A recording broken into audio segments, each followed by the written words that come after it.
Carte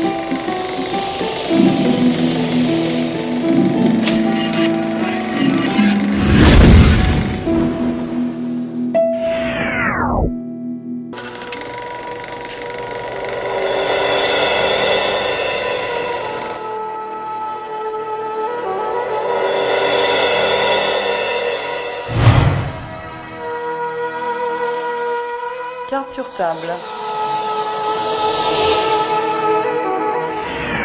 Une émission proposée par Hype FM.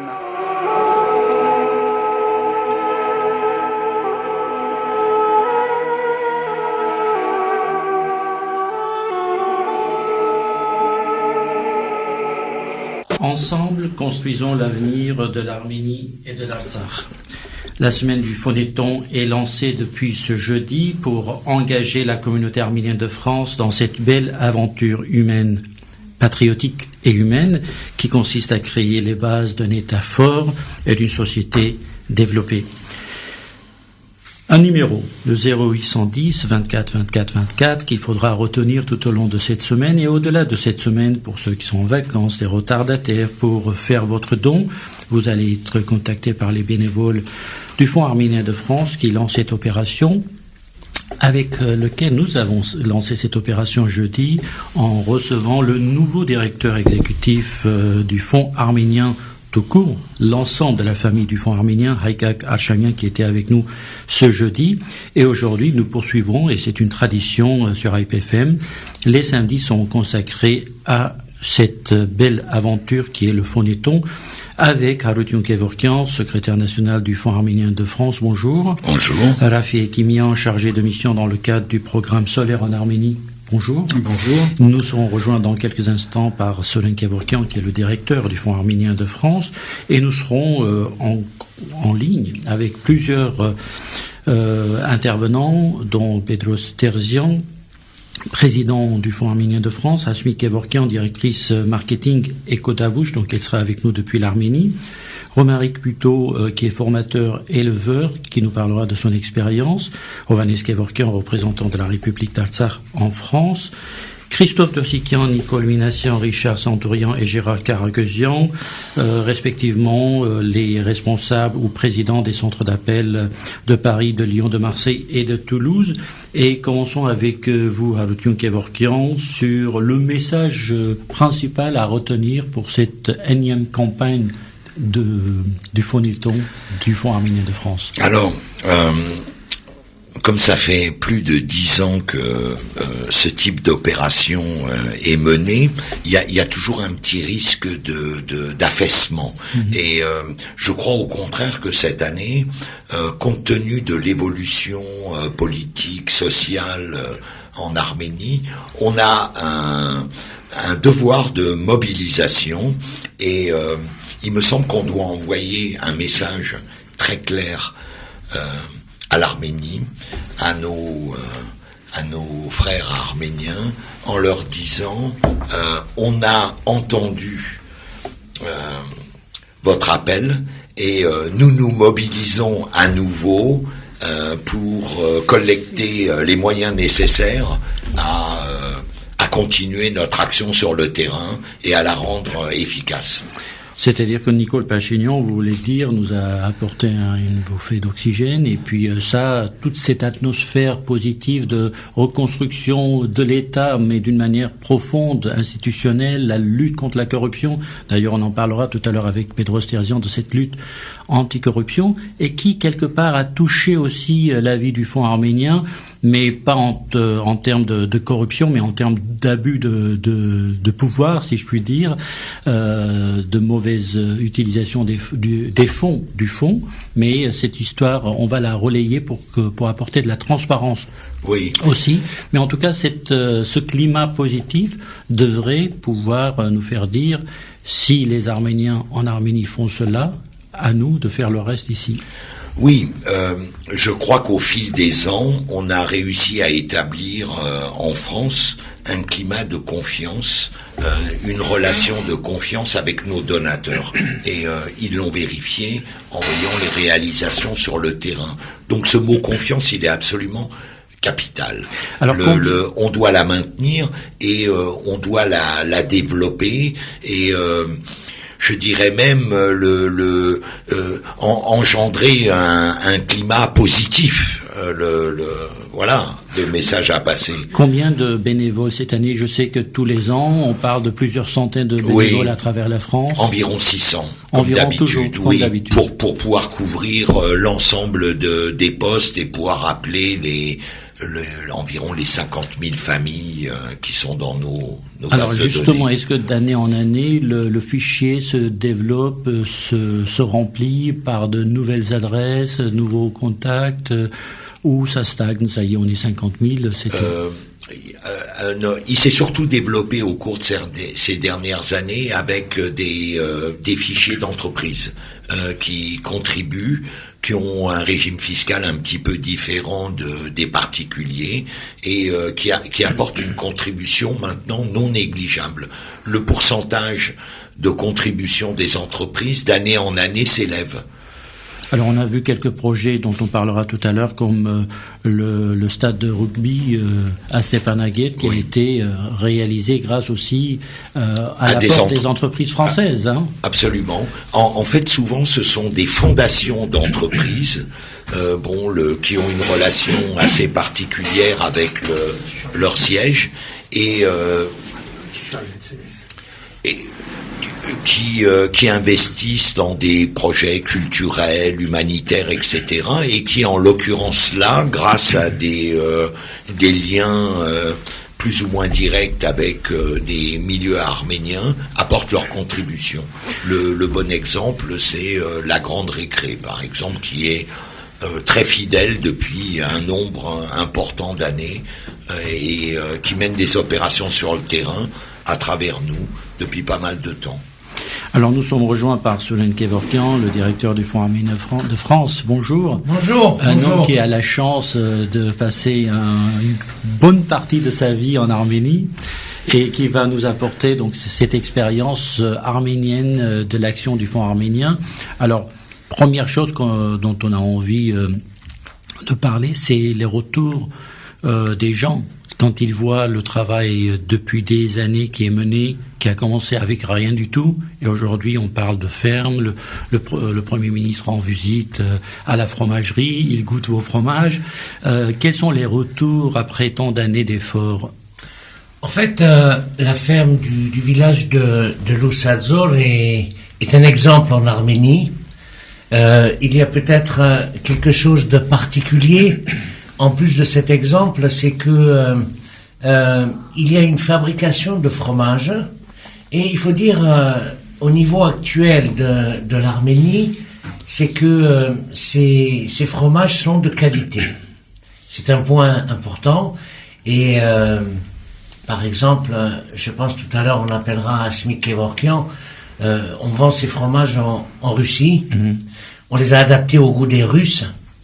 Elle en dira quelques mots, mais c'est réellement une opération positive. En fait, l'Arménie n'a pas tant de produits à exporter que ça, et pouvoir exporter ces fromages en Russie, c'est quand même un atout supplémentaire au niveau économique. Alors justement, nous parlions avec Haïgak Archamian, le nouveau directeur, et il nous disait ce qui est formidable quand il a découvert ce climat qui est créé autour du Davouch et de Lusadzor, c'est les gens, les agriculteurs, les fermiers qui sont prêts dans ce projet précisément à entendre ce qu'on leur dit de faire, de changer les modes de fonctionnement de la vie agricole. Est-ce que c'est quelque chose qui est acquis ou il y a toujours des résistances pour garder les anciennes méthodes? En fait, honnêtement, il y a des résistances pour garder les anciennes méthodes, mais pour persuader des paysans, des agriculteurs, des éleveurs, il faut leur montrer l'exemple. C'est comme ça que ça marche et j'ai l'impression que c'est comme ça en France aussi. En Arménie, peut-être un peu plus retors.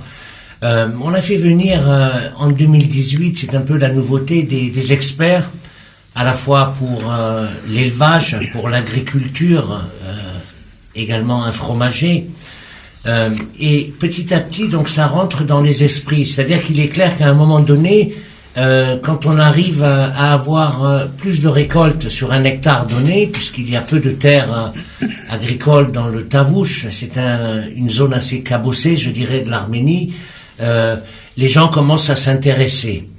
Donc il y a un côté positif de ce côté-là, d'autant plus que en 2018, il y a eu une nouveauté.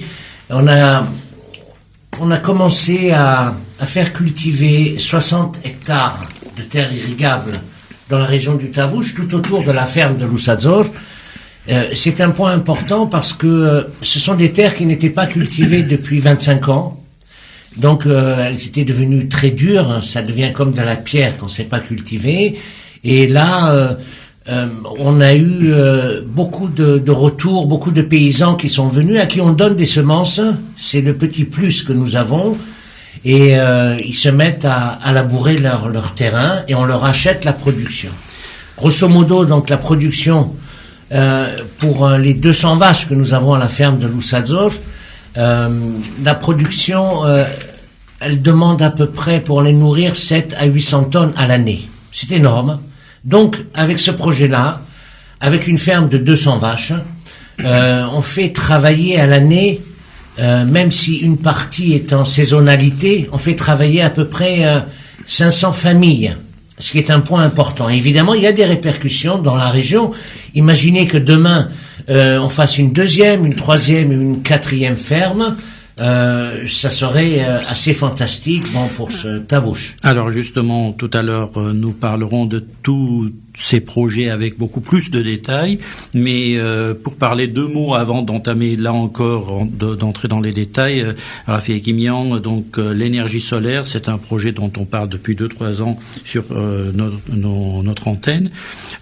Qu'est-ce que ça apporte au final au pays et à la population d'installer cette nouvelle mode de gain d'énergie?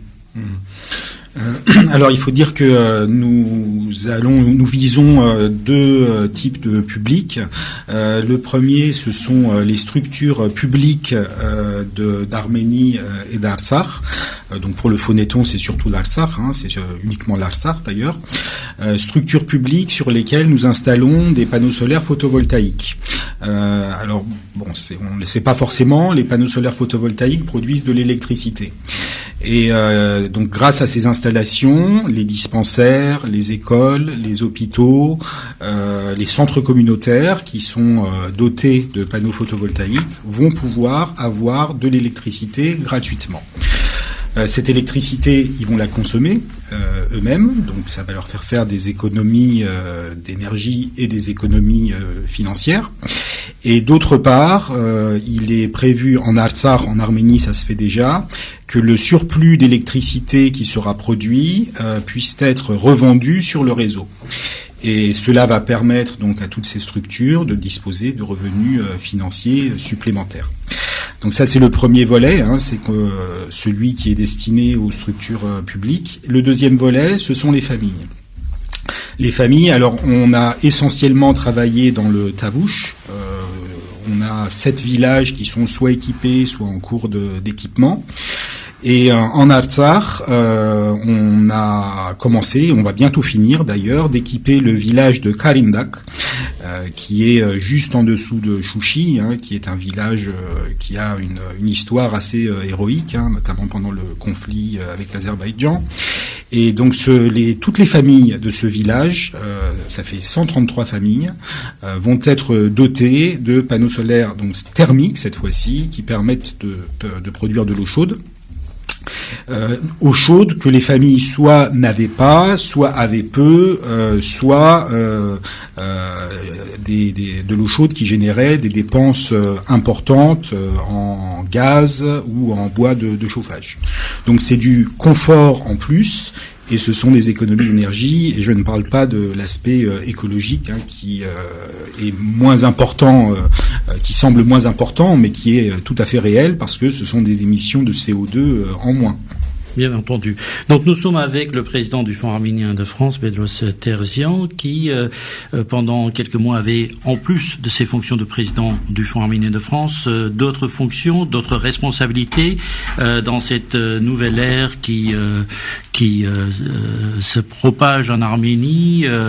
Aussi le scandale qui a touché le Fonds arménien, Bedros Terzian avait la responsabilité de choisir avec d'autres responsables du Fonds le nouveau directeur exécutif de cette institution. Et Bedros Terzian, d'abord bonjour. Bonjour.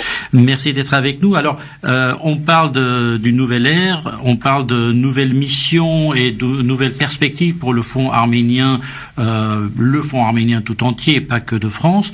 Quels sont les grands points, les grands traits de cette nouvelle vision du Fonds? Écoutez, c'est d'abord cette ouverture d'une ère complètement, j'espère, dégagée de la corruption qui nous réjouit.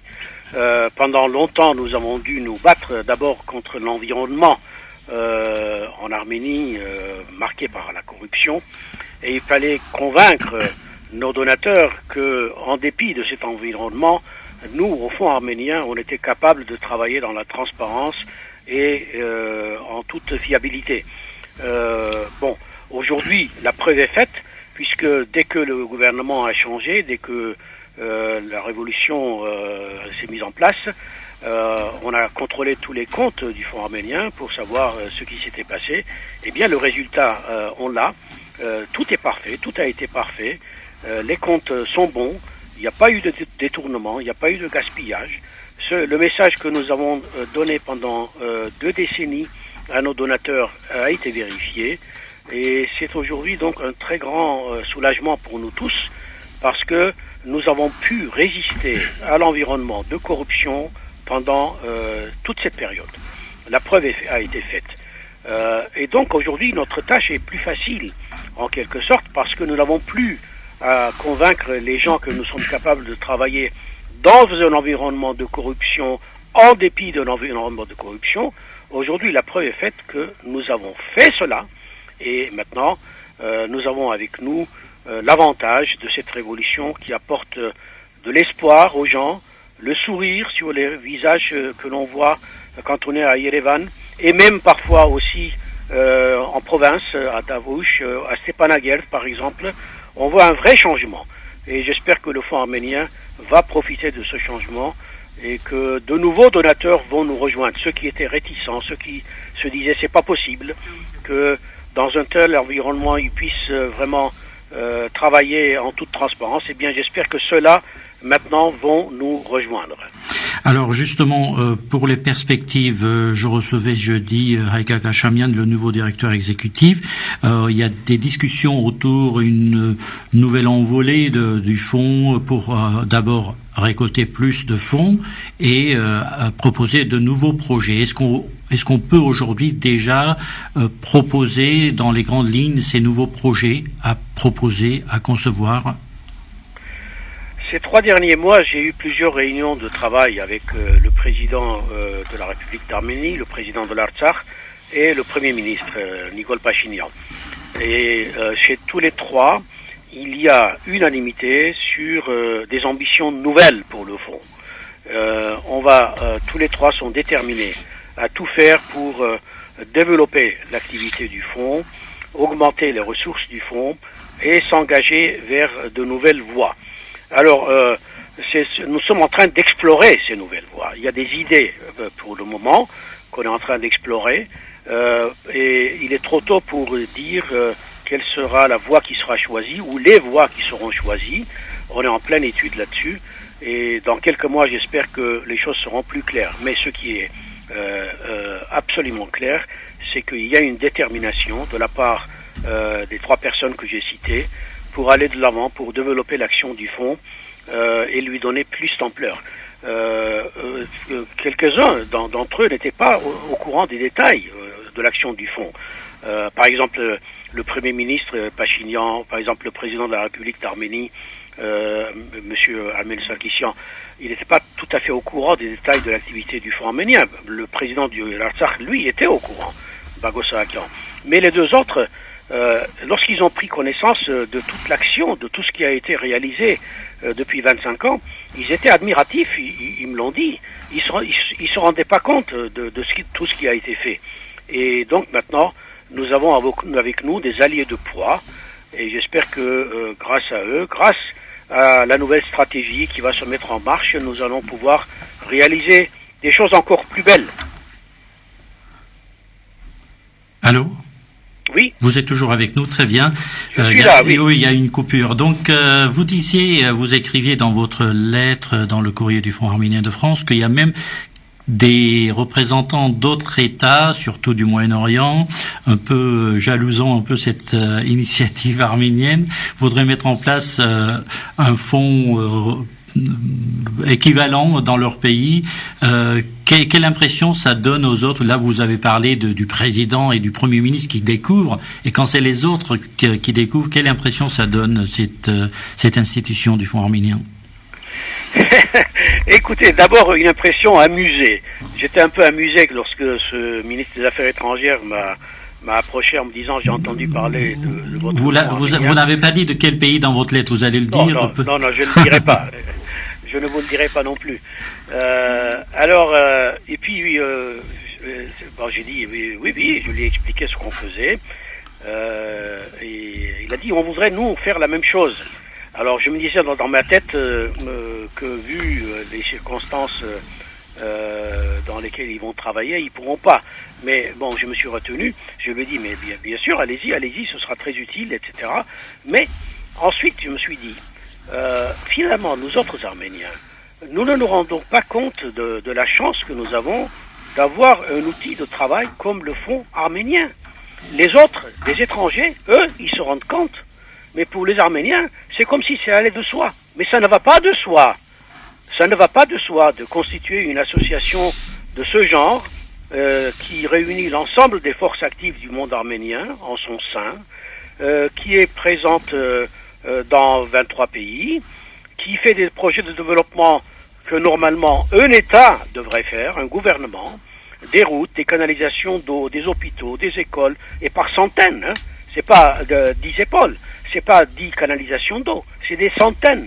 Vous avez la liste dans le journal, vous avez la liste sur notre site internet. On parle de plus de 330 millions de dollars d'investissement pendant ces années-là. Je dirais seulement 350 millions, parce qu'avec ces 350 millions, on a réalisé des choses qui exigeraient, à mon avis, si ça avait été une autre organisation, au moins le double. Pourquoi? Parce que nous sommes extrêmement soucieux de l'utilisation de l'argent. Nos dépenses de fonctionnement sont très faibles.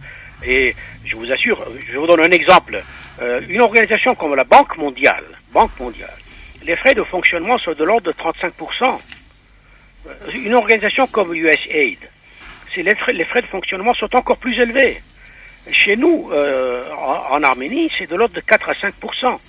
Et c'est pour cela que nous avons pu réaliser tout ça, plus de 650 km de route, plus de 350 écoles, etc., vous avez la liste, avec seulement 350 millions de dollars. Les gens ne se rendent pas compte, ils croient que c'est normal. Ce n'est pas normal, non. Je vous le dis, ce n'est pas normal. Ce travail est extraordinaire. Il faut que les gens se rendent compte. Les étrangers, eux, ils se rendent compte, ils viennent nous voir, ils disent « aidez-nous à faire la même chose ». Mais beaucoup d'Arméniens, eux, ne se rendent pas compte. Donc c'est une chance extraordinaire d'avoir une association, une organisation de ce genre, et puis aidez-nous à faire davantage. Qu'est-ce que vous attendez? Avant vous attendiez, vous disiez, il y a Serge Sarkian, il y a la corruption, etc. Maintenant, il n'y a plus rien. C'est à vous. Allez-y, agissez, prenez votre téléphone, appelez-nous, aidez-nous à faire davantage. Qu'est-ce que vous attendez? Je m'adresse à ceux qui, jusqu'à maintenant, n'ont pas fait de dons au Fonds arménien, et je salue ceux qui, depuis le début, nous ont fait confiance et qui continuent de faire confiance. Merci Bedros Terzian. Donc justement, dans la suite de vos propos, il y a un numéro de téléphone, c'est le 810 24 24 24, Très facile, et tous les ans, c'est le même numéro, le 0810 24 24 24, pour appeler tout de suite ou tout au long de ce week-end. Pour certains d'entre vous, certes, vous allez recevoir des appels pour vous inviter à faire des dons, mais n'attendez pas. Il y a des fichiers, dès que votre nom apparaît, il sera complété et vous ne serez pas à rappeler ultérieurement. Donc 0810 24 24 24. Merci beaucoup, Bedros Terzian. Merci à vous, merci à la radio qui est toujours avec nous. Bien entendu, et c'est notre devoir de le faire tous les ans. Harutiun Kevorkian, justement, quelle chance d'avoir une institution comme celle-ci. Mais quel est aujourd'hui, dans ce climat nouveau, l'objectif du Fonds arménien de France, puisque là c'est 4 jours de marathon. Combien on a fait l'année dernière et combien souhaitez-vous, espérez-vous faire cette année? Écoutez, puisqu'il faut parler d'argent. L'an dernier, je crois, on a collecté environ, au total, 12 millions de dollars, tous les fonds confondus. Collecter, ce sont les promesses, c'est pas l'argent collecté finalement, parce que il y a des promesses qui n'arrivent pas. Il faut le dire. Pour le phonéton, on peut être précis. Il y a eu des années où on était à 102%, 103%, c'est-à-dire il y avait même des personnes qui envoyaient une somme même supérieure à celle qu'ils avaient promise. Et au cours des dernières années, on a observé effectivement, on était plutôt à 90-95%, ça dépend des années. Et on observait d'ailleurs que c'était souvent des petits dons qui n'étaient pas envoyés, mais les grosses promesses, elles arrivent. Il y a, on peut dire, un remarquable suivi, un sérieux des donateurs. Ça montre leur engagement clair et net. Alors cette année, on est dans un rythme à peu près équivalent à celui de l'an dernier. On va avoir les chiffres. Hier soir, on était, je sais pas, à 700 et quelques mille euros sur la France. L'enjeu va être cette année, je pense, plutôt aux États-Unis avec leur Téléthon annuel, où se rend d'ailleurs, où s'est rendu Haiga Garchamian, ainsi que Bako Sahagian, voilà. J'espère que le message va être reçu. À mon avis, l'atmosphère aux États-Unis, en particulier en Californie, où il y a une population originaire d'Arménie importante et qui était sceptique, j'espère que cette année, ces milieux-là vont tirer les leçons de l'évolution politique de l'Arménie et s'engager. Donc j'ai beaucoup d'espoir, mais on aurait besoin de 20, 30, 40, 50 millions de dollars ou d'euros pour pouvoir développer de manière beaucoup plus massive notre activité. Alors juste un point pour conclure là-dessus. Souvent, les circonstances politiques et sociales jouent un rôle majeur dans la motivation des donateurs. Je pense que si des circonstances exceptionnelles se produisent à l'avenir, l'outil que constitue le fonds, l'environnement de confiance qu'il a créé, peut permettre de collecter avec une grande vitesse, des sommes beaucoup plus considérables que ce que nous avons collecté jusqu'aujourd'hui. Mais il faut le dire quand même, parce que ça aussi on l'oublie facilement, ce que le Fonds arménien de France a instauré dans le système communautaire arménien comme mécanisme de collecte de fonds, un travail organisé, la mise à disposition de plusieurs centaines de bénévoles, ces outils de travail, l'organisation avant et après les voyages en Arménie, les missions d'études et tous les autres projets comme dans le solaire, au-delà de la campagne du Phonéton, ce village arménien qui a été, il y a eu, si je me trompe pas, 1000 Non, 50 panneaux solaires à 1 000 €, c'est ça. Donc ce sont aussi des campagnes supplémentaires qui sont organisées. Donc tout ça, c'est un travail non négligeable qu'il faudra saluer et prendre en considération. Et pour remercier tous ces gens-là, il faudra prendre le téléphone maintenant, tout de suite, et appeler le 0810 en fait, 24 24 24. Il y a une dimension, je dirais, militante des donateurs, dont nous sommes les outils, les porte-paroles, les exécutants. Et c'est une forme de mobilisation de la communauté arménienne, effectivement. Alors nous allons repartir au Davouch avec cet ambitieux projet qui est en plein essor. Ce qui est bien, c'est que on a parlé de ce projet il y a un certain temps, il s'est développé, mais il n'y a pas de stagnation. Il y a toujours des choses en plus qui arrivent sur l'Inkevorkian. Oui, bien sûr. Comme je le disais tout à l'heure, on est en train de redynamiser l'agriculture du pays, et surtout donc on fait venir des experts de France qui enseignent donc aux agriculteurs et aux éleveurs la façon de travailler le mieux possible. Au niveau de l'évolution, il y a des points relativement importants en matière d'élevage. Par exemple, nous pratiquons maintenant l'insémination artificielle. C'est un point important. Et on fait également de l'insémination artificielle avec des semences sexées. C'est-à-dire que à chaque insémination, on est sûr à 80-85% d'avoir la naissance d'une femelle, 9 mois après. C'est important en matière d'élevage et de fromage, puisqu'en fait, comment dirais-je, on doit avoir un maximum de lait de qualité. Et ça paraît anodin pour la France, qui en est à un autre niveau, c'est très génétique en France, mais pour nous, Arménie, Davouch, faire des inséminations artificielles pour obtenir des femelles, c'est quelque chose de très important. Et d'ailleurs, j'espère que les nouvelles autorités, le nouveau ministre de l'Agriculture et les vice-ministres, prendront en considération, ils viennent de toute façon à la ferme, les yeux écarquillés un peu, il n'y a pas de quoi les écarquiller tant de ça.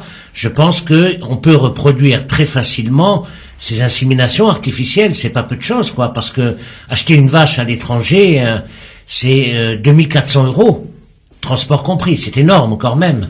Donc si on peut nous-mêmes produire nos animaux, ce que fait la ferme de Lusadzor, c'est un plus. Mais évidemment, il faudrait le faire un peu au niveau national. Mais c'est pas nécessairement des dépenses énormes. C'est un problème aussi, comme vous le disiez tout à l'heure, de culture, d'acceptation de la population à apprendre. C'est pas évident, mais ça se passe quand même bien. Alors justement, il y a quelques années, quand on a commencé au début de parler de ces projets de Davouch, d'amener des vaches, d'acheter des vaches en Europe pour les amener en Arménie, et on faisait cette comparaison entre les vaches arméniennes et les vaches européennes, et pour dire que les vaches arméniennes ne produisaient pas, en tout cas très peu de lait par jour.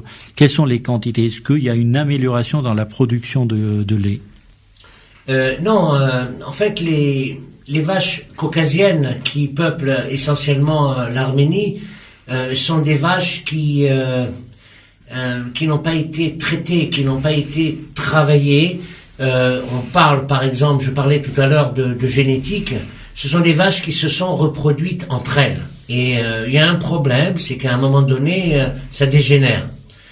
Il faut réellement renouveler le cheptel de l'Arménie, soit par l'achat d'autres vaches caucasiennes, ce qui n'est pas un mal, puisqu'elle est là depuis des millénaires, et elle arrive à vivre sur ce relief cabossé, qu'est l'Arménie. Mais malheureusement, une vache caucasienne va vous donner aujourd'hui 3, 4, 5 litres de lait. C'est dérisoire. Nous, avec nos vaches, et on les nourrit bien quand même, on arrive à 15 litres. En France, c'est beaucoup mieux, c'est 25. Mais il faut pas oublier une chose, on a fait venir des spécialistes cette année, des herbages, etc. On n'est pas en Normandie, en Arménie. Qu'on le veuille ou non, on n'arrivera jamais à obtenir ce qu'on a en Normandie ou dans d'autres régions de France, qui est idéal. Vous avez déjà multiplié par 3. Oui, bien sûr. C'est pas suffisant. On aimerait bien 20, mais on on va essayer d'y arriver, mais c'est pas évident. Bon, c'est pas une zone très très favorable. Bon, on n'est pas non plus dans la plaine de l'Ararat, qui est encore un peu plus favorable. C'est le Tarouche, mais le Tarouche mérite, bon, dans ce sens que c'est une zone frontalière qu'il faut préserver. Et, dans le cadre de notre travail en permanence, je peux vous assurer que les gens viennent à la ferme nous consulter, nous voir, etc. Il y a un intérêt important et ça commence à marquer leurs esprits. Mais bon, reste à apprendre avec un peu de matériel. Alors nous allons, qui dit vache, qui dit lait, qui dit probablement fromage, et c'est le cas pour le projet d'Avouch, donc en Arménie. Et vous avez dit tout à l'heure que votre fromage, vos fromages, parce qu'il y a, je crois, 9 sortes qui sont aujourd'hui produites dans cette ferme, sont vendues à Moscou, ce qui est quand même assez extraordinaire de penser qu'on peut produire et vous-même aller trouver ces marchés-là. Donc, pour parler du projet Eco Tavouch, donc nous avons en ligne avec nous Hasmi Kevorkian, qui est la directrice marketing de ce projet Eco Tavouch. Hasmi Kevorkian, bonjour. Oui, bonjour. Merci d'être avec nous. Donc, parlez-nous de comment ce projet de fromagerie a commencé, avec combien de sortes avez-vous débuté, et surtout l'implication des maîtres fromagers français en Arménie.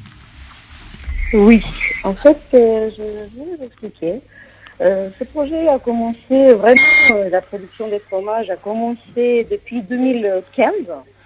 Et comment ça a commencé? Ça a commencé premièrement par l'hygiène, par la propreté et pour former les gens de travailler. Par la suite, les types de fromage, par la suite, la qualité de fromage. Tout à l'heure, vous avez parlé avec Suren Kevorkian et vous avez dit la quantité du lait, en fait, qui donne les vaches caucasiennes et qu'on amène d'Europe. En fait, pas seulement la quantité du lait qui compte, en fait, c'est la qualité du lait qui compte pour pouvoir obtenir les fromages au même goût, en même qualité, parce que les vaches herbieuses que nous avons amenées d'Europe, ils étaient en fait, ils étaient sélectionnés justement pour leur matière grasse et pour les protéines. C'est pour ça que c'est très important d'avoir du lait de même qualité. Nous avons 12 types de fromages et on exporte actuellement en Russie. Notre exportation à Moscou a commencé depuis 2016 et aujourd'hui, nous avons commencé avec les grossistes. Et aujourd'hui, en fait, on travaille avec les supermarchés, avec le peu de quantité qu'on a, mais la qualité qu'on a, on travaille avec les supermarchés de Russie. Notre but, en fait, de former les gens... De combien de tonnes parle-t-on, Hasmi Kevorkian, par an? En fait, par mois, nous sommes aux 4000 kilos, en fait. En moyenne, 4000 kilos par mois. Et on est en train de développer parce qu'il y a la demande. Alors la demande, elle est liée à la production laitière ou à la production tout court, c'est-à-dire l'emplacement, les outils de production, les gens, les hommes?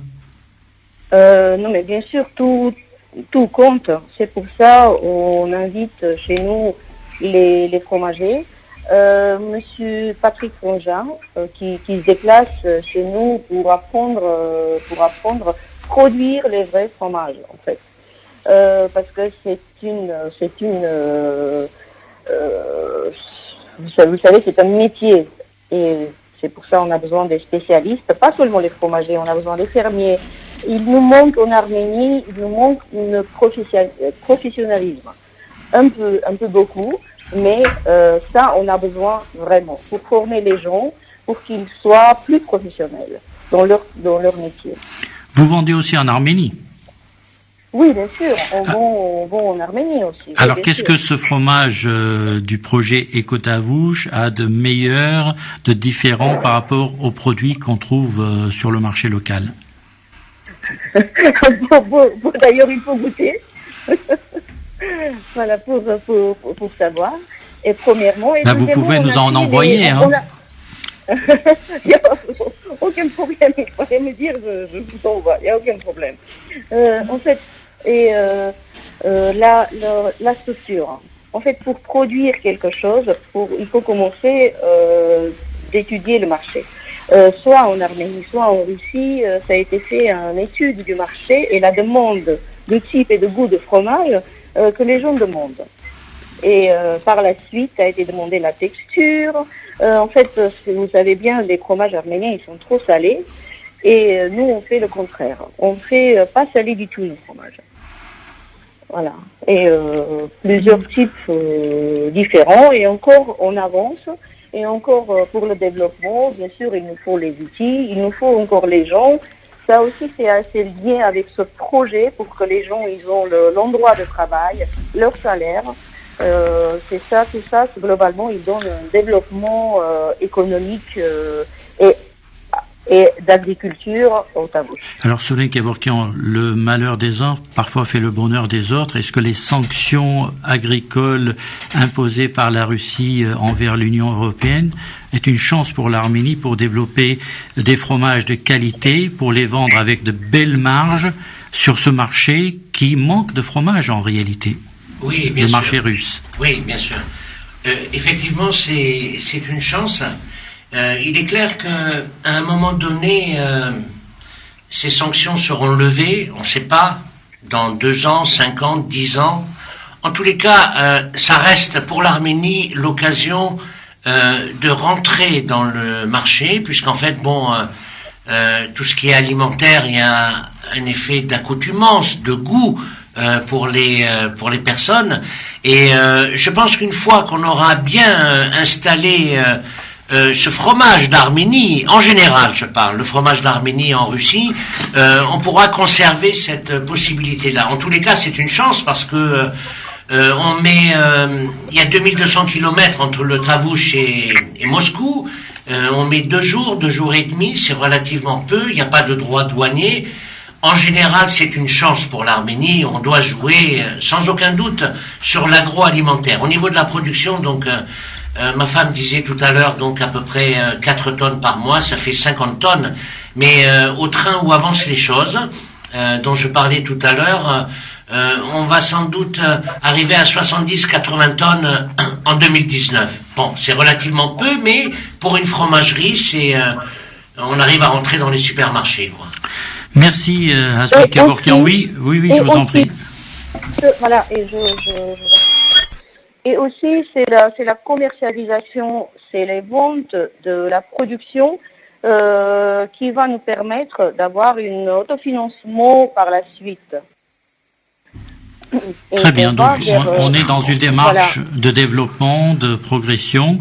De toute façon, l'année prochaine, on sera toujours là pour parler des résultats de l'année 2019 et voir cette évolution. Donc, on a bien noté 50 tonnes pour l'instant. L'année prochaine, on refera les comptes et puis on verra l'évolution de cette activité qui est très vaste. Nous allons, nous, ici, continuer à parler du projet Tavush. Je vous remercie, Hasmik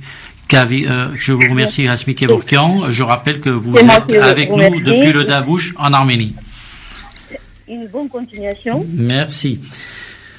Donc voilà, on va développer un peu plus sur Solène Kevorkian, si vous êtes d'accord, cette activité au Tavush, parce que en fait, on parle depuis le début d'irrigation, 31 kilomètres d'irrigation, d'équipements qui sont apportés, c'est-à-dire si on a tout ce que vous avez relaté, c'est qu'il y a des achats d'équipements, il y a des formations, il y a des Français qui partent avec vous pour former les gens sur place. On a parlé des vaches.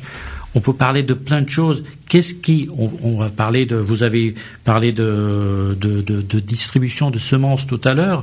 Il y a aussi des arbres, des plants d'arbres qui ont été distribués.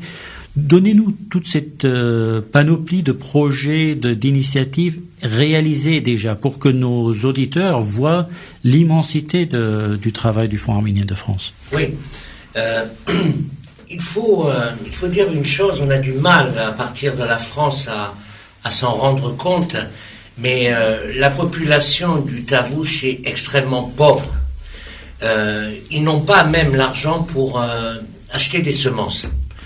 Le Fonds arménien de France, avec l'aide du Conseil départemental des Hauts-de-Seine, distribue des semences. On a distribué à peu près 70 tonnes de semences. Mais ce n'est pas assez. Ils n'ont pas les moyens. Donc ce que fait un agriculteur arménien, c'est d'aller à la banque ou bien dans sa famille et de demander un crédit de 200, 300, 400 euros pour ensemencer son champ. Mais le problème, c'est que, comment dirais-je, si la saison est mauvaise, ce qui arrive en agriculture, c'est très lié à la météo, il a perdu. C'est assez difficile. Ils n'ont pas de moyens à acheter. Ils n'ont pas non plus de matériel agricole. C'est un problème.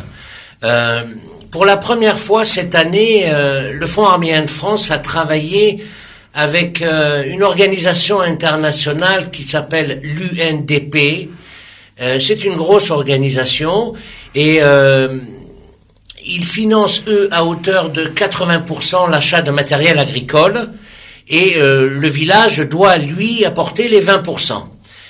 Si, par exemple, on achète une moissonneuse-batteuse et un tracteur à chenilles, qui sont deux outils très importants pour un village, c'est de l'ordre de 100 000 euros. Et effectivement, le village ne peut pas amener, lui, 20 000 euros. Donc on a fait un crowdfunding dont on a évoqué tout à l'heure ce qui s'est passé. On a fait un crowdfunding où on a pu attribuer une partie de l'argent, c'est-à-dire 20 000 euros, pour l'achat de ce tracteur et de cette moissonneuse-batteuse qui sont mis en fonction immédiatement. Oui, mais le problème que j'ai envie d'évoquer, c'est au-delà du Tavouche, parce que tout à l'heure, Bedros Tirzian et Arutun Kevorkian parlaient de l'expérience du Fonds arménien de France et comment peut-on retenir quelques leçons de cette belle expérience, surtout au Tavouche.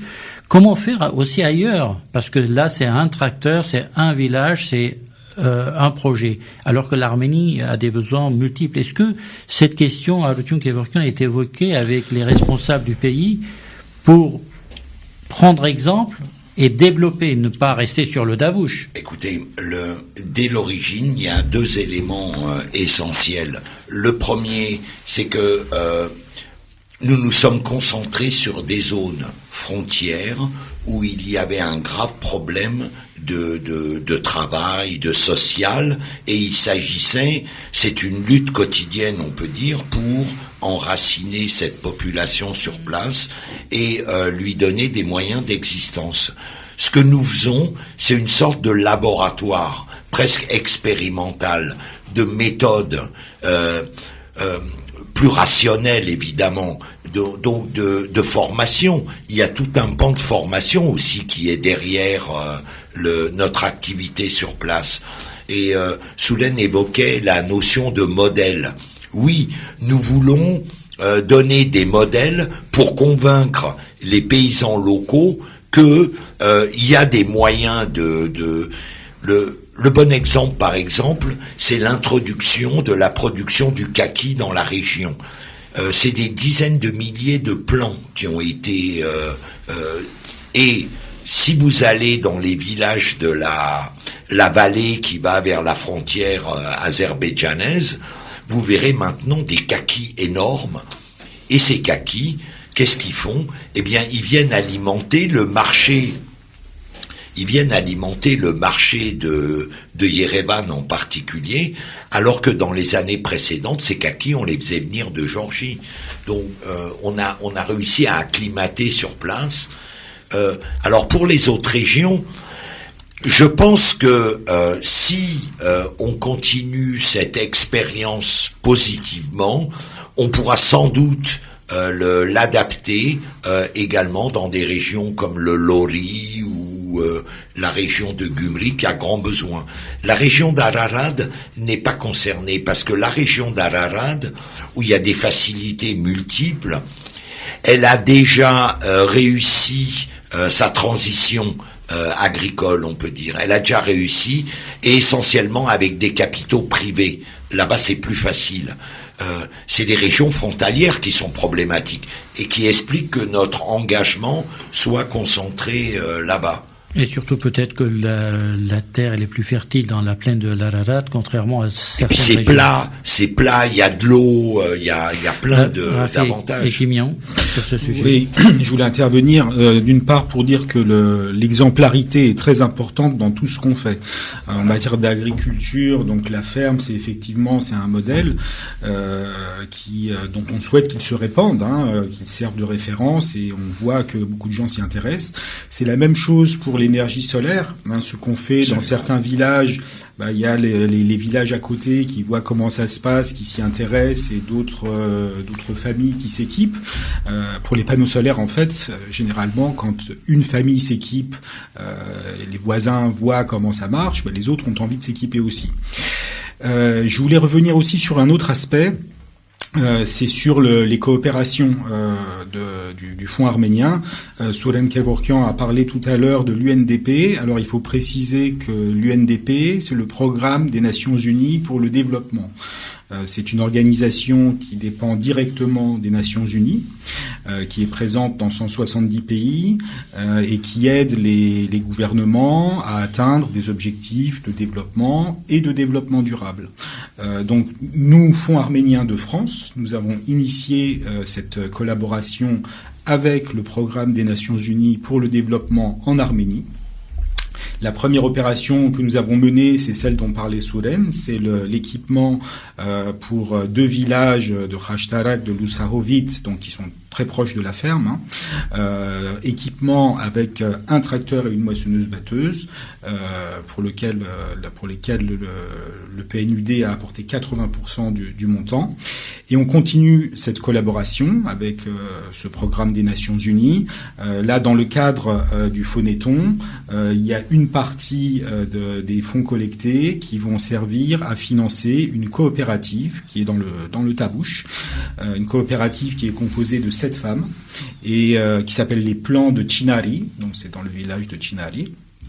Et cette coopérative produit des plants de tomates, de concombres, ainsi de suite, qui sont après vendus aux paysans. Donc le PNUD va participer à ce programme à hauteur de 80%, et les 20% restants seront financés dans le cadre des fonds collectés lors du Phonéton. Donc c'est important de savoir que nous on travaille évidemment, mais on ne travaille pas seul, on travaille avec des institutions, avec des experts et des institutions internationales. Le PNUD, encore une fois, ce sont les Nations Unies.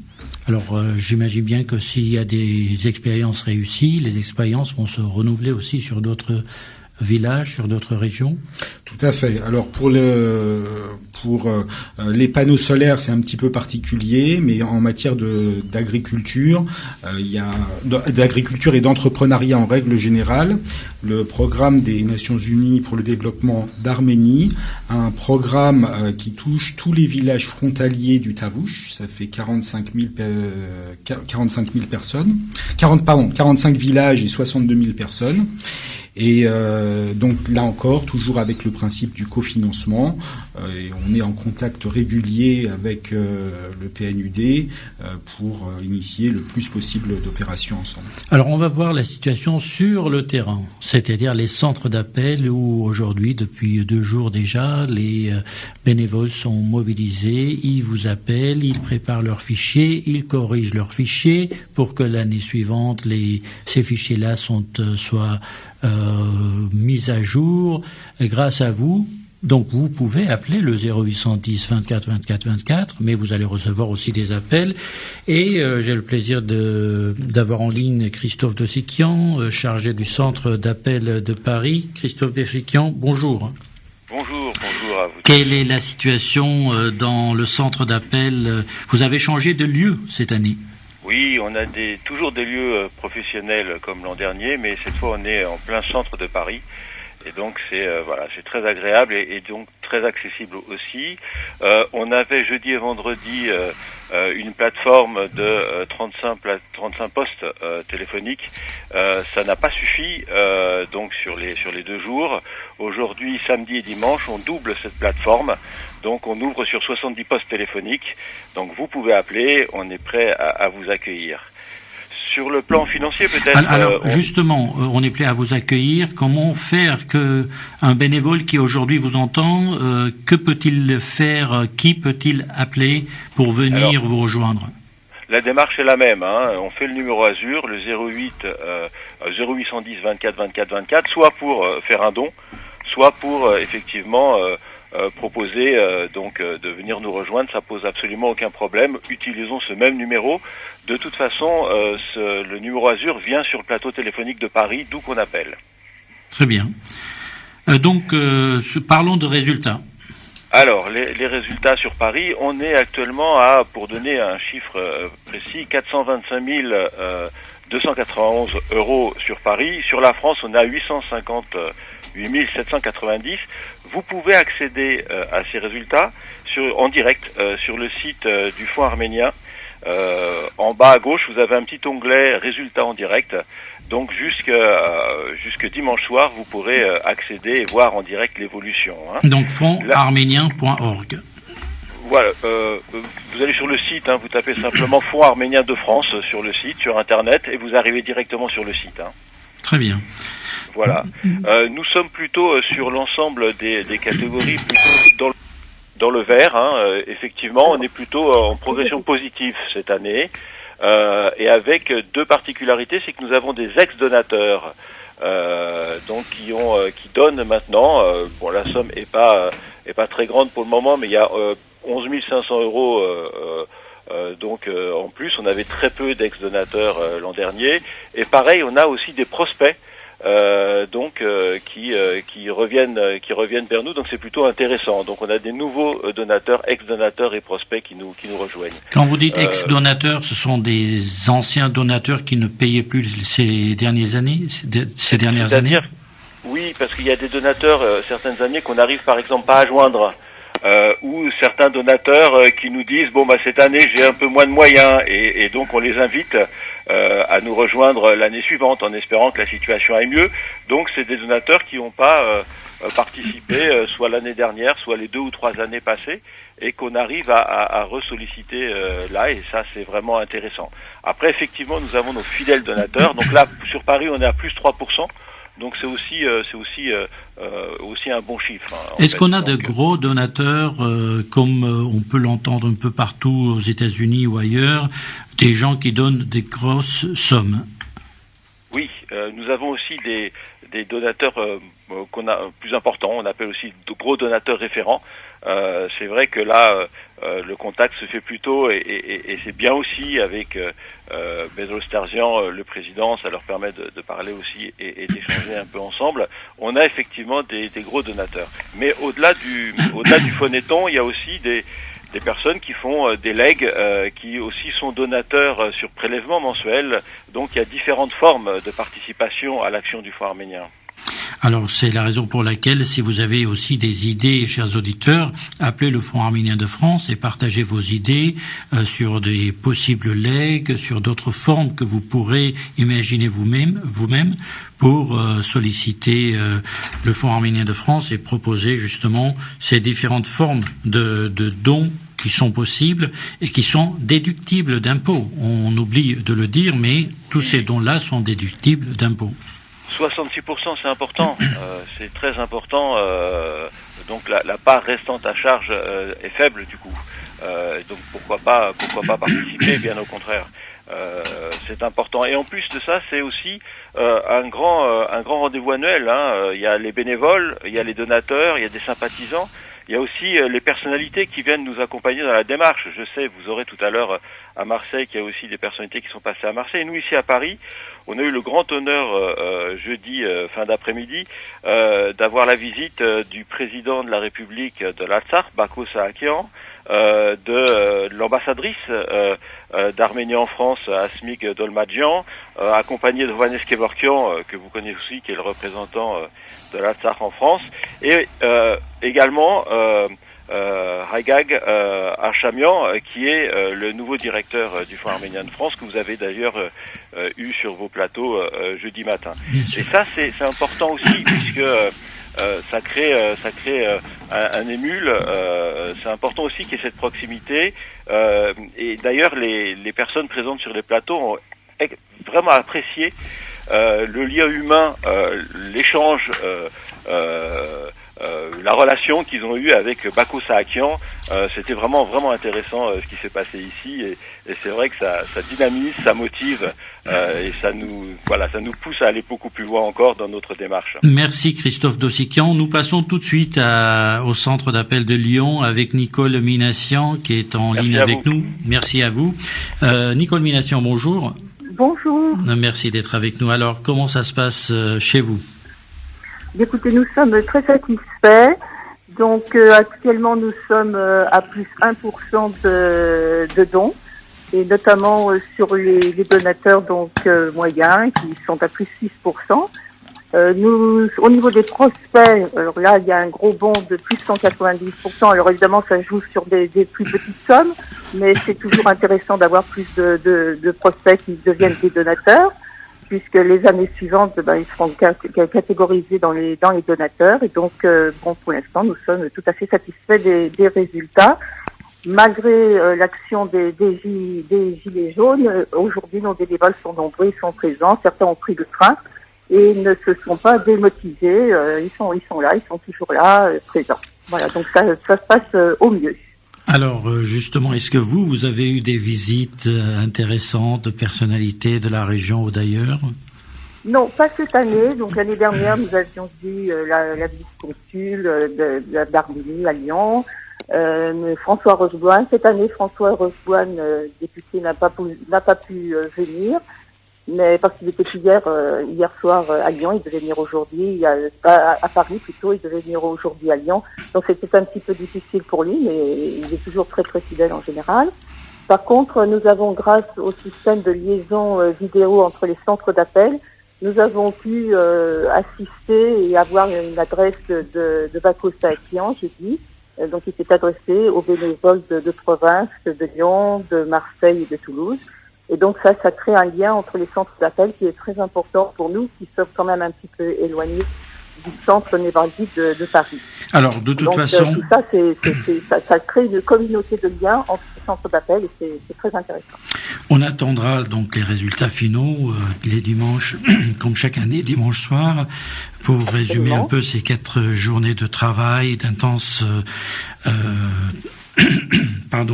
travail qui est mené par les bénévoles. Merci Nicole Minassian pour votre participation à tout cela et votre participation à cette émission. Merci à vous. Nous allons poursuivre avec le solaire Afia Hakimian pour dire où on en est avec ce projet. Vous l'avez évoqué tout à l'heure, qui est très important sur le plan de l'économie d'énergie, l'économie financière, l'économie, enfin, si je puis dire, écologique, c'est la protection de l'environnement, c'est très important. Et quelles sont les régions qui seront touchées par le projet du Phonéton et de quel montant parle-t-on?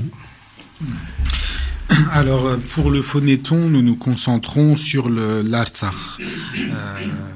Parce que, par ailleurs, effectivement, comme disait tout à l'heure Solène Kevorkian, on a organisé 2 crowdfunding, mais qui sont destinés à des villages du Tabouche. Donc, Phonéton, c'est l'Artsakh. L'année dernière, nous avions ciblé 2 régions d'Artsakh, qui sont les régions de Chouchi et d'Askeram, et un village, donc qui est le village de Karindak, pour des panneaux solaires thermiques. Alors vous l'avez dit tout à l'heure, ce village de Karindak qui a eu un passé récent, parce qu'on parle des années 90, assez héroïque, où la population, avec quelques combattants, ont pu faire une résistance extraordinaire qui a marqué l'histoire de la résistance de l'Artsakh, parce que géographiquement c'est un village qui se trouve, et d'ailleurs le nom le dit, Karindak, sous la pierre, donc c'est dans une sorte de vallée très facile à attaquer par les Azéris, très difficile à résister. Donc les villageois, les enfants, les adolescents, au pied de Chouchi, ont pu faire cette résistance exceptionnelle, héroïque. Il faut leur rendre hommage, et quand vous parlez de Karindak, on est très sensible que ce projet commence par Karindag. Oui. En fait, c'est l'une des raisons qui a motivé le choix de Karindag, c'est ce rôle historique, cette résistance qui a eu lieu au début des années 90. Et c'était d'une certaine manière une façon de récompenser entre guillemets cet acte de résistance. Et puis c'était aussi un laboratoire, c'est-à-dire que il y avait besoin de faire un test. Et donc on a choisi ce village, ce sont 133 familles donc qui vont avoir de l'eau chaude gratuitement, et puis une école maternelle qui va également bénéficier de panneaux solaires thermiques. Alors on se rend compte, je parle de laboratoire, on se rend compte que c'est une expérience qui n'est pas facile à mener. Il y a l'éloignement, il y a aussi des soucis d'organisation, de mentalité, qui sont un peu différentes. Donc, il faut s'accrocher, il faut travailler. On est en cours de réalisation pour Karindag, pour équiper les familles de panneaux solaires thermiques. Ce sera fini d'ici la fin de l'année, et donc toutes ces familles vont bénéficier d'eau chaude gratuitement. Alors expliquez-nous quand même, parce que tout le monde n'a pas de panneaux solaires, tout le monde n'est pas au courant des détails techniques. Qu'est-ce qui est un panneau solaire thermique? Qu'est-ce qui est le photovoltaïque? À quoi sert l'un et l'autre? Alors le principe reste le même, c'est de profiter de l'énergie du soleil pour produire de l'énergie. Cette énergie, elle se transforme en chaleur qui permet de chauffer de l'eau, ce sont les panneaux solaires thermiques, ou elle se transforme en électricité qui est utilisée pour éclairer la maison, ou le réfrigérateur, ou la télévision, et de manière très marginale le chauffage, parce que le chauffage consomme beaucoup d'électricité. Donc, production d'eau chaude pour les familles, Karindag, production d'électricité, panneaux solaires photovoltaïques, et là ce sont les structures publiques. Structures publiques, donc Chouchi Askeran, ça fait à peu près 130 structures. École. Voilà, hôpitaux. Écoles, dispensaires, hôpitaux, centres communautaires. Le Fonds arménien de France, on a financé une vingtaine de centres communautaires en Artsakh, donc pour la construction proprement dite. Aujourd'hui, ces structures existent, mais il faut les chauffer notamment, et puis il leur faut de l'électricité pour leurs usages quotidiens. Et les panneaux solaires photovoltaïques donc permettront à ces structures d'avoir de l'électricité. L'objectif étant, il y a un gros problème en Artsakh, il fait relativement froid en été, plus que ce que nous connaissons en France avec un climat tempéré. Froid en été? En hiver, pardon. Il fait froid en hiver. Et faut pas décourager les touristes. Ouais. Et donc en fait, il est nécessaire de chauffer. Donc les panneaux solaires photovoltaïques, l'électricité qui est produite va pourvoir à une partie du chauffage, et ce qui sera produit en surplus, qui sera vendu sur le réseau électrique de l'Artsakh, va rapporter des revenus donc à ces structures, qui devraient leur permettre de couvrir en grande partie leurs besoins en électricité pour le chauffage. Alors entre 2017, qu'est-ce qui a été réalisé et qu'est-ce qui va être réalisé en 2018? Chouchi et Askeran, ce sont deux régions dont on n'a pas où on n'a pas installé de panneaux solaires pour l'instant. Non, les panneaux... c'est les projets, ça. Voilà, exactement. En fait, il y a des études préliminaires qui ont été faites pour Chouchi et Askeran. On va faire les mêmes études pour Martouni. Martouni, la région de Martouni, c'est 35 000 habitants à peu près, 35 villages, 35 000 habitants, et donc il y a des études préliminaires qui doivent être faites. Dès que les études seront réalisées, on va faire un appel d'offres, donc en Arménie, le Fonds arménien Hayastan, un appel d'offres, et ce sera l'entreprise la mieux disante qui fera les installations sur les 3 régions. Ce qui est d'ores et déjà réalisé, quasiment bouclé, c'est le village de Karindag. Alors, nous allons contacter le centre d'appel de Marseille, Richard Santourian, et on va reprendre la discussion sur l'énergie solaire. Richard Santourian, bonjour. Oui, bonjour à vous. Merci d'être avec nous. Ici Marseille, oui. Voilà, ici Paris. Donc, bonjour Rafi, je crois que Solène est avec vous aussi. Solène est avec nous, Harutun Kevorkian est avec nous.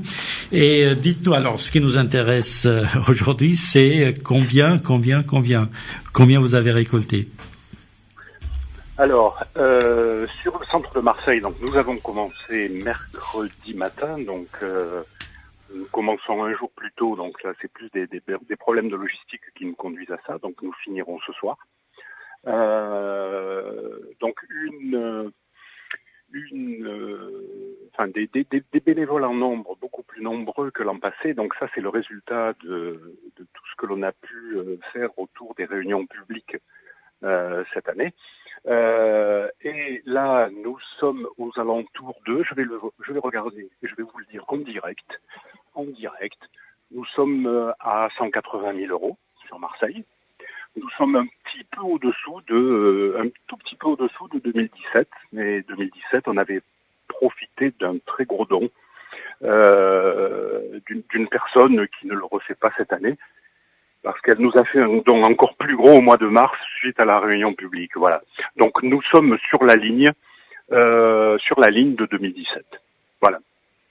Donc là, beaucoup plus de bénévoles. Le résultat, bon, c'est pas grave si sur 4 régions, une région fait un peu moins, mais vous l'avez dit, ce gros don a été renouvelé à une autre date. Donc si on l'a ajouté à une autre date et a été plus important d'ailleurs, plus important. C'est ce qui compte. Donc on va voir les résultats avec vous ce soir, et puis demain soir on va voir l'ensemble des résultats. Et parti comme c'est parti, c'est positif, Harutun Kevorkian. Absolument. Oui. Absolument. Très bien. Donc Richard Centurion, merci, et vous remercierez tous les bénévoles. Je vous signale une petite chose. Donc c'est qu'on a eu le plaisir d'avoir la visite de Guy Tessier. Donc Guy Tessier qui était présent à notre dîner fin octobre est repassé nous voir. Donc Guy est le président du cercle d'amitié France-Artsar. Et il est passé nous voir là au centre d'appel.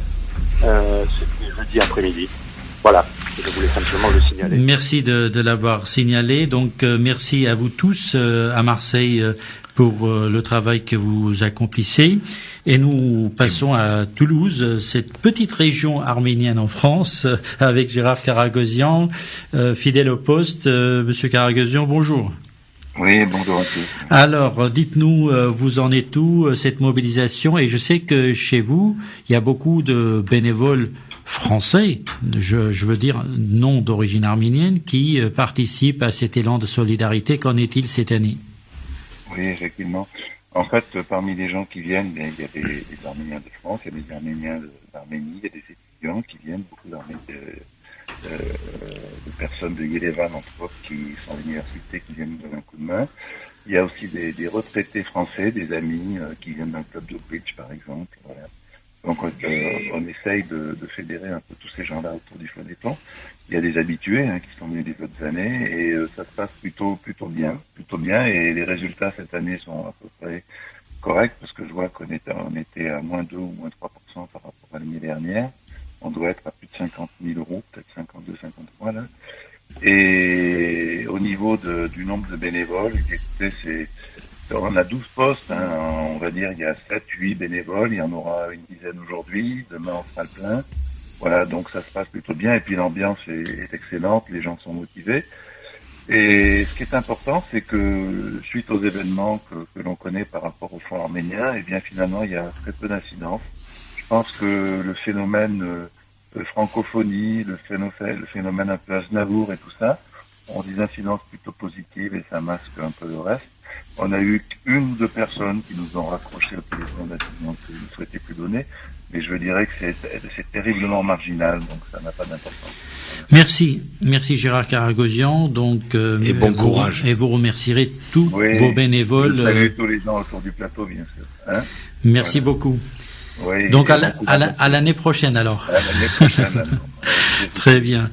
Donc Harutun Kevorkian, comment faire pour que parce que ça c'est très intéressant. Il y a quelques années, on n'évoquait pas la présence des Arméniens à Toulouse. À un moment donné, on a parlé des Arméniens de Bordeaux.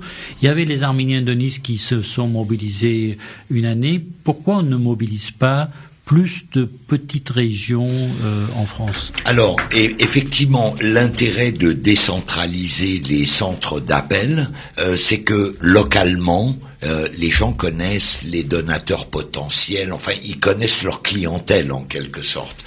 Et ça, c'est un avantage considérable. Et bon, il y a des problèmes logistiques, mais qui peuvent être résolus. On a un système maintenant qui est bien au point. On profite des nouvelles technologies. On est en réseau.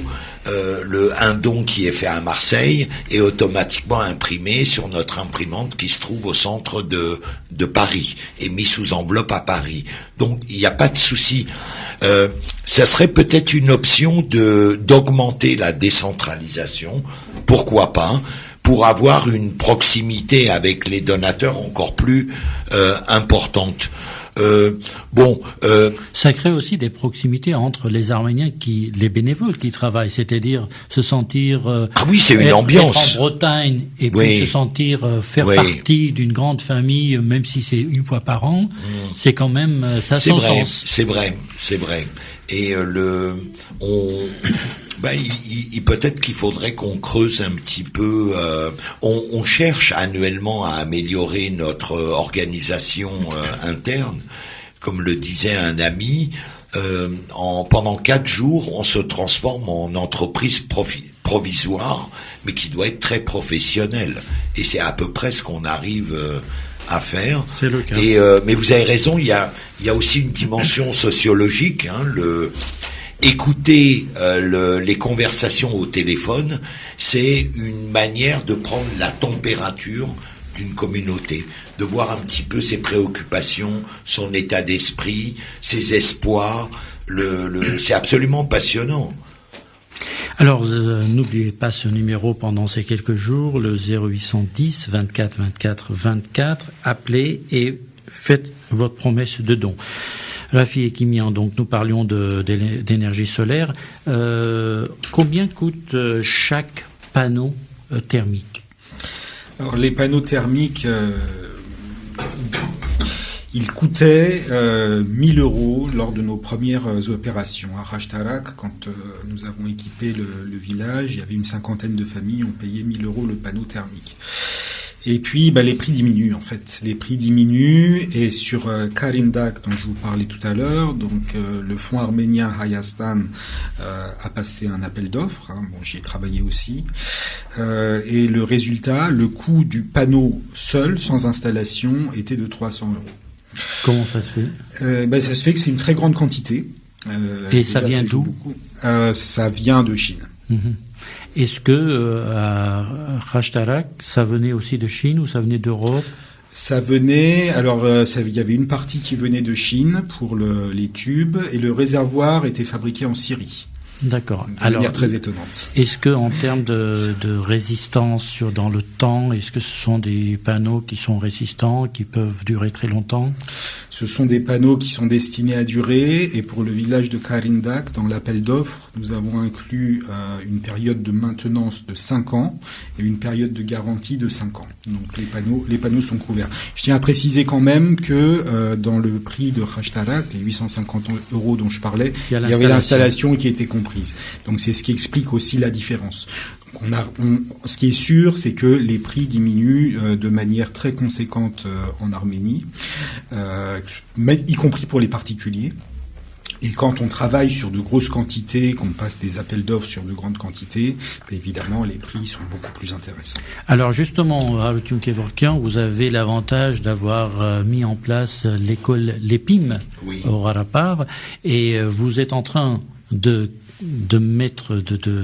produire des élèves et des futurs professionnels, et pour ces professionnels, vous êtes en train de créer des emplois avec l'installation. Donc comment ça se passe? C'est plus que des emplois, c'est de la formation, puisqu'on est en système d'alternance à la française, d'apprentissage. Nos apprentis, en fait, participent directement à l'installation des installations solaires, thermiques ou photovoltaïques, absolument, avec leur maître d'apprentissage, leur barbed, et si vous voulez, cette synergie, dès l'origine, on l'avait prévu, conçu comme tel, mais au-delà de ça, on a eu des nouvelles, des premières promotions qui sont sorties de l'école au mois de juin, puisque l'école est pas si vieille que ça, et aux dernières nouvelles, tous ces jeunes qui étaient apprentis chez nous, qui sont sortis diplômés, sont tous au travail. Je veux dire, on a eu un petit peu de mal au début à convaincre les familles du Karabakh d'envoyer leurs enfants en apprentissage. À leurs yeux, c'était pas très valorisant. Mais avec un petit peu de communication et surtout un bon exemple, ils ont découvert que leurs enfants, qui passaient 2 ou 3 ans dans notre école, eh bien, ils sortaient, ils trouvaient du travail immédiatement, et ils gagnaient assez convenablement leur vie. Voilà, alors, des choses qui nous encouragent beaucoup. Rafi Kimian, c'est pas avec 50 ou 100 panneaux qu'on va lutter contre les émissions de CO2 pour protéger l'Artsakh pas d'une catastrophe. La catastrophe, elle est presque planétaire, il faut le dire. Mais combien de panneaux faut-il et jusqu'à combien d'années faudra-t-il pour habiller toutes ces maisons arméniennes de panneaux thermiques et puis les institutions de panneaux photovoltaïques? Alors, bon, c'est difficile à dire. Nous nous concentrons en Arménie, donc sur la région du Tavouch, du fait notamment de la présence de la ferme. Le Tavouch, nous on en est à 7 villages, donc 7 villages soit équipés, soit en cours d'équipement. C'est pas beaucoup. Ça fait combien de maisons? Il faut compter, ça dépend des villages. Il y a 350 à 400 habitants. Pour les petits villages, ça peut aller jusqu'à 2000. En termes de maisons, il faudrait diviser par 5, je pense. Ouais, quelque chose comme ça. Donc c'est beaucoup de travail. Et on protège des arbres, on a oublié de le dire. Tout à fait. On protège des arbres. On protège les arbres parce que c'est du bois qui n'est pas coupé. Pour l'eau chaude, on sait que il y a beaucoup de familles dans les villages qui font chauffer l'eau avec du bois qui est coupé, parfois illégalement dans les forêts. Donc c'est une protection. Il y a un aspect social. C'est une forme de subvention puisque ça leur épargne tous les mois ou du bois ou de l'électricité.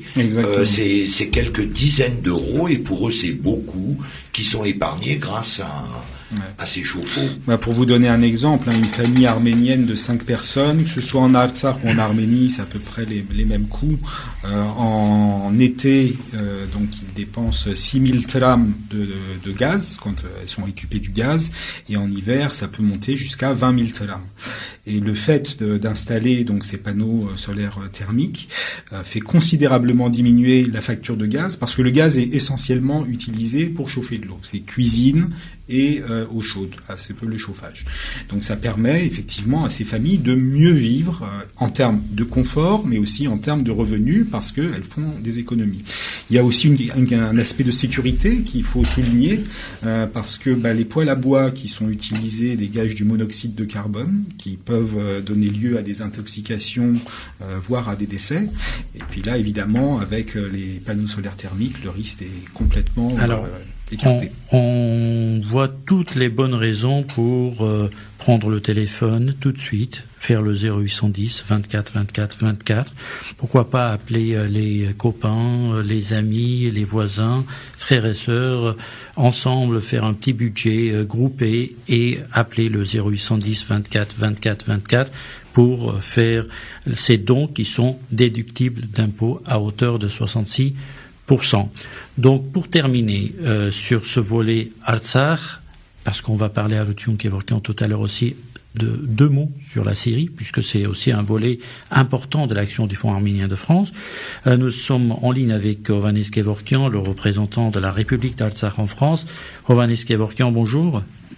Bonjour Bartan. Merci d'être avec nous. Alors, quand vous voyez cette mobilisation communautaire en France en faveur de l'Artsakh, qu'est-ce que ça vous dit? Cher Vartan, d'abord, permettez-moi de saluer l'ensemble de nos invités sur le plateau, Arutun, Souren et Rafi, et dire un grand merci. Grand merci parce que je suis ravi, moi qui suis arménien d'Artsakh, voir les Arméniens de France que vous êtes, avec tant de préoccupations que vous avez, et vous trouvez le temps, les moyens, l'énergie, le désir, les convictions pour vous mobiliser autour de mon pays, autour de l'Artsakh. Et ce qui me remplit davantage de fierté quand vous visitez les centres d'appel, de voir autant de jeunes mobilisés autour de cette grande entreprise, de cette grande famille qui est le Fonds arménien de France, et qui vient parfois aussi d'Allemagne et de Suisse, pour se rendre utile à travers cette action humanitaire que mène le Fonds en Arménie et en Artsakh. Que faut-il d'autre pour s'approcher de l'Artsakh, être aux côtés de l'Artsakh, parce que au moment de guerre, au moment difficile, bien entendu, la communauté, chaque Arménien est sensibilisé, mais en temps de paix, c'est un peu plus compliqué. L'indifférence s'installe quelque part. Que faire pour garder la flamme en nous par rapport à l'Artsakh? Vous savez, cette année, nous célébrons le 30e anniversaire du mouvement du Karabakh, qui est un mouvement de résistance. Donc 30 ans se sont déroulés, il semble que les choses sont derrière nous, mais avec la menace qui pèse encore aujourd'hui de la part de l'Azerbaïdjan, d'abord sur nos frontières, mais aussi sur cette volonté de l'Azerbaïdjan d'isoler l'Artsakh, la résistance continue. À Artsakh, nous avons souvent l'habitude de dire que nous sommes une armée de 150 000 habitants, c'est le nombre de la population en Artsakh, donc tout le monde est soldat. Mais il me semble qu'il faut bien augmenter ce nombre et dire que nous sommes 9 millions de soldats dans le monde en Artsakh et que nous résistons tous. Vous savez, le Fonds arménien, puisqu'en l'occurrence on parle aujourd'hui des actions du Fonds arménien, n'est pas qu'un bâtisseur, que ce soit en Arménie, en Artsakh. Je trouve que l'immense mérite de sa vocation est de permettre à la population artsakiote et surtout aux jeunes de rester sur leur terre, de s'y attacher en y trouvant reconfort, éducation et travail. Tout à l'heure, vous parliez de centre Yeznik Mozian.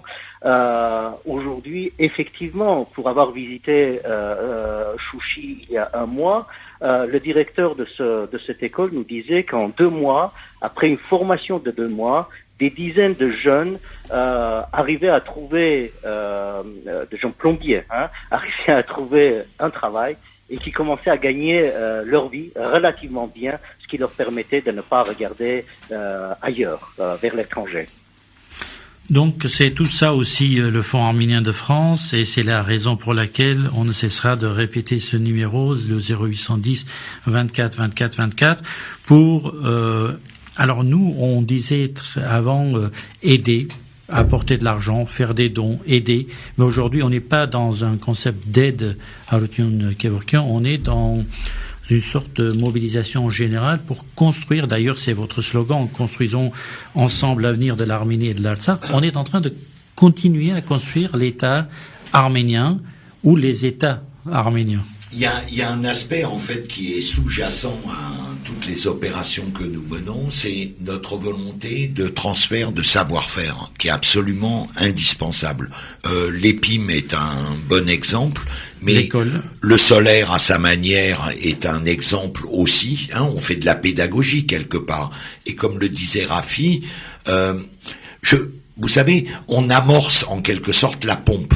On engendre en fait le démarrage aussi d'entreprises pour lesquelles on crée des marchés. Et dans le futur, l'exemple dans certains villages va faire boule de neige. Ils vont découvrir que c'est assez économique et rentable d'installer ce genre d'équipement, que probablement installer, ça va revenir à peu près à 500-600 $, grosso modo, les prix, puisque ça baisse, que c'est accessible, que c'est amortissable sur 2 ans, et qu'ils vont pouvoir l'exploiter pendant 20-25 ans sans trop de problèmes. Donc le fond, il est clair, on l'a déjà dit les années précédentes, mais je vais le redire, c'est un peu une sorte de mise en perspective. On a longtemps fait de l'infrastructure, qui était indispensable, qui est le b.a.-ba pour pouvoir commencer un décollage économique, mais on est conscient maintenant qu'on va beaucoup plus se concentrer sur du savoir-faire, de jouer le rôle de levier même pour un développement économique, social. Donc, on doit perpétuellement adapter notre action à l'évolution de la société arménienne. Et on doit être toujours sur le qui-vive. Et de ce point de vue, il y a un énorme potentiel en France de savoir-faire, d'experts dans tous les domaines, qui peuvent être de n'importe quelle origine, mais qu'on peut associer à notre action. Et on l'a vérifié avec le centre d'apprentissage de l'EPIM. On a dans le conseil d'administration des membres ou des responsables des centres de formation d'apprentissage de l'Île-de-France, de la région de Saint-Étienne, et dans d'autres domaines. On va faire de même. Alors, je veux juste saluer Hrovanes Kevorkian, le remercier de cette participation à notre émission. Hrovanes Kevorkian, on vous dira à très bientôt, puisqu'on aura certainement plein d'émissions à faire ensemble sur l'Artsakh, sur les pourparlers, sur la situation au-delà de l'action du Fonds arménien. Merci beaucoup. Avec plaisir, Vartan. Mais si vous me permettez, puisque vous notiez tout à l'heure un slogan « Construisons ensemble l'avenir de l'Arménie et de l'Artsakh », je vais vous en proposer un autre, parce que c'est tellement vrai pour l'Artsakh. En fait, quand vous soutenez le Fonds arménien, vous soutenez la vie en Artsakh. La vie, hier, passait par une résistance, par une guerre, et aujourd'hui, ça passe par une mobilisation, par une solidarité, par cette action humanitaire autour de multiples structures qui aident l'Artsakh. Donc oui, je fais appel, prenez vos téléphones et composez le 0810 24 24 24. Merci infiniment à vous tous. Merci à vous. Et pour terminer cette émission, Hrovanes Kevorkian, 2 mots quand même. J'ai voulu quand même qu'on termine avec la Syrie, parce qu'il ne faut pas oublier les Arméniens d'Alep. Même si la situation est plus calme aujourd'hui, la guerre est terminée ou presque terminée dans ce pays. La reconstruction va recommencer, mais les Arméniens ont encore besoin de nous. Beaucoup ne reviendront pas en Syrie, très peu peut-être reviendront, mais en tout cas pour ceux qui sont restés, il faut leur montrer que nous sommes solidaires, et à cet égard, le Fonds arménien de France reste solidaire. Oui, donc je vais faire un peu une synthèse sur les 5-6 dernières années. Comme vous le savez, pendant 5 ans, nous avons concentré nos aides via le Catholicosat d'Antilias et l'archevêché arménien d'Alep sur les écoles, 4 établissements scolaires importants qui étaient dans les zones les moins menacées, on va dire, d'Alep, et dont notre aide en fait a été qu'on finançait les salaires du corps enseignant et de tous les, de manière à en quelque sorte épargner aux parents le drame d'avoir leurs enfants non scolarisés. Cette étape, elle est franchie, et depuis l'an dernier, nous nous réorientons vers une approche plus dynamique et peut-être porteuse d'espoir. C'est-à-dire que nous concentrons en fait nos efforts sur le redémarrage des entreprises, des petites entreprises, une reprise d'activité des artisans, même des commerçants, sous la forme de microcrédits que d'autre part nous garantissons. Voilà un petit peu on essaye d'être les plus précis possibles en termes de besoins, et nous coopérons évidemment très étroitement avec l'instance qui s'est créée pendant la guerre, qui est présidée par l'archevêque arménien, Shantz Bazan, mais au sein de laquelle se trouve représenté l'ensemble des partis, des organisations arméniennes, des églises, voilà, et qui se sont fort bien organisés, mobilisés, qui ont aidé ce noyau arménien qui survit sur place à résister. On est assez optimiste, et mon dernier mot là-dessus, nous avions conscience au sein du conseil d'administration du fonds qu'il fallait absolument tout faire pour qu'un noyau, enfin une présence arménienne à Alep perdure. Vous savez, c'est l'endroit où la Cilicie s'était reconstruite encore. Quand on se promenait dans Alep, dans les quartiers arméniens d'Alep, on aurait pu dire qu'on était à Adana, Haintab ou à Marash. Ils ont reconstruit leur passé de leur région d'origine, et de perdre ça, c'est quelque chose de terrible. Sans parler de la dimension même stratégique d'Alep, qui est un endroit central où il y a toujours eu une présence arménienne. Donc, on est heureux, et il y a eu une prise en charge. Il y a encore des programmes, notamment de l'UGAB, du Home, etc., sur les réfugiés de Syrie qui sont établis en Arménie. Mais nous sommes persuadés qu'il faut aussi faire porter notre effort pour maintenir une présence arménienne importante à Alep. Merci à Arutun Kevorkian pour ces témoignages, ces explications. Merci Soulen Kevorkian et merci Rafi Ekimian pour votre action pour le solaire en particulier. Merci à tous les intervenants à cette émission, et après tout ce que nous avons entendu, reste-t-il vraiment de raisons valables pour ne pas prendre le téléphone et faire le 0810 24 24 24 et faire un don tout de suite, immédiatement, parce que c'est maintenant que ça se passe. Merci à vous tous et à l'année prochaine. Merci de votre accueil.